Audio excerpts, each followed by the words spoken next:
मैं लंकाधिपति कहते हैं कि इतने महान थे, इनका जो डर था इतना खतरनाक, लोगों में, जीव जंतुओं में,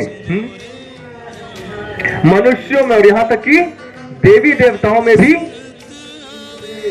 जो इंद्रदेव थे ना, रावण के घर में पोछा मारा करते थे, देव झाड़ू मारा करते थे, और शनि देव, शनि की साड़ी साथी लगती है ना, जैसे रावण ऐसे बैठते थे और नीचे पैर जहां रहता था ना, शनिदेव ऐसे करके बैठते थे, हेवी। अब समझ, जितने देवी देवता हैं सभी परेशान हो गए थे कि इस रावण का क्या किया जाए। आसान नहीं था, हल्के हम नहीं ले सकते थे इस राक्षस को, है ना। वास्तविकता में ब्राह्मण परिवार में का जो, लेकिन क्या किससे गुण जो है कैसे प्रभावित करते हैं। जैसे हिरण, कितना सारे देवी देवता उनसे डरते थे, उस तरीके से रावण की स्थिति थी कि रावण से हर कोई उनसे डरता था, बहुत भयभीत। तो अधर्म जो होता है, अधर्म जो बताया गया है, धर्म का विपरीत है। धर्म का विपरीत क्या है? अधर्म। और धर्म के 4 स्तंभ बताए गए। कोई बता सकता है धर्म के 4 स्तंभ क्या है? आप में से कोई बता सकता है धर्म के 4 स्तंभ क्या है? पिलर्स। जैसे मान लीजिए भगवान से श्रद्धा आपकी हट जाएगी। जैसे आज मैं आ रहा था ना, इस फोटो फ्रेम को आज ही लेकर के आ रहा था मैं, तो ऑटो वाला था, बोलता मेरा भगवान से श्रद्धा उठ गया। तो ऐसा क्या हो गया आपके साथ?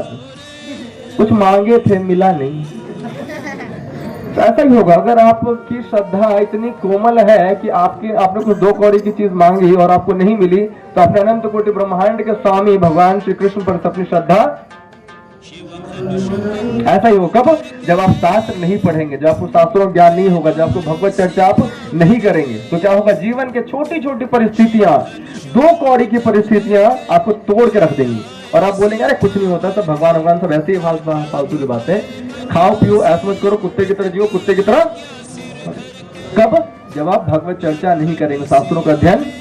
तो ध्यान पूर्वक सुनिएगा, धर्म के 4 स्तंभ बताए गए हैं। पहला है सत्य। क्या है? ट्रुथ, ट्रूथफुलनेस, सच बोलना, याद रहेगा। पहला क्या है? दूसरा है शौच। शौच मतलब पवित्रता। क्या है? अब पवित्रता एक तो बाहर की, एक अंदर की। बाहर की पवित्रता कैसे आती? स्नान करने से। सुबह सुबह स्नान करना चाहिए उठकर। कैसे नहीं उठ करके चाय पी रहे हैं, टीवी देख रहे हैं, न्यूज़पेपर पढ़ रहे हैं, जब मन करेगा तब नहाएंगे। नहीं, सुबह से उठ करके शौच क्रिया जाते हैं तो उसका स्नान करना चाहिए, पवित्रता। और जल पर्याप्त होता है, जरूरी नहीं कि बहुत सारा साबुन एकदम फेस वॉश लगा कर आए, तभी जल पर्याप्त होता है बाहरी शुद्धि के लिए। आपने देखा होगा मन में अगर कुछ गंदे विचार आ रहे हैं, आप जैसे नहाएंगे विचार गायब, सत्वगुण आता है, स्वच्छता आती है। तो बाहरी शुद्धि किससे कैसे होती है? नहाने से। और आंतरिक शुद्धि होती है ग्रंथों का अध्ययन से, भगवान के पवित्र नामों का जप करने से। तो 2 तरह का शौच रिक्वायर्ड है। तो पहला क्या हुआ? सत्य। दूसरा, तीसरा तप। क्या है? तप मतलब तपस्या। तो जैसे कि अलग अलग चीजें तपस्या मानी जाती हैं, और इसी के अनुसार श्रील प्रभुपाद जी ने इस्कॉन में 4 नियम बताए गए। बताएं, पता है आपको क्या क्या 4 नियम इस्कॉन के? अगर कोई व्यक्ति इस्कॉन में दीक्षा लेना चाहता है, भक्ति में आगे बढ़ना चाहता है, तो 4 नियम स्ट्रिक्टली फॉलो करने पड़ते हैं। एक बार याद है, बहुत पहले एक मूवी या एक सॉन्ग आया था देवानंद का,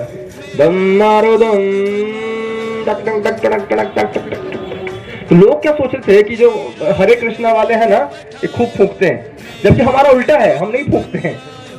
हमारे 4 नियम इसके विपरीत हैं। No meat eating, it means दया, जो कि चौथा स्तंभ है। No meat eating, no gambling, no intoxication and no illicit sex, अवैध संबंध नहीं। तो 4 जो धर्म के स्तंभ हैं, सत्य, शौच, दया और तप, इसी को रक्षा कौन करता है? जैसे सत्य है, सत्य की रक्षा क्या करता है? No gambling. जैसे आप जुआ खेलते हैं, सट्टा खेलते हैं, झूठ बोलते हैं, तो उसमें क्या होता है? गैम्बलिंग आपके सत्य को तोड़ता है। उस तरीके से शौच, पवित्रता, है ना, इसलिए क्या बताया गया? अवैध संबंध नहीं बनाना। पति पत्नी संबंध इट्स ओके अगर संतानोत्पत्ति के लिए बनाए हैं, अदरवाइज अगर हम इंद्र तृप्ति के लिए संबंध बना रहे हैं बाहर, ए वन आफ्टर अनदर, है ना, girlfriend boyfriend live in relationship,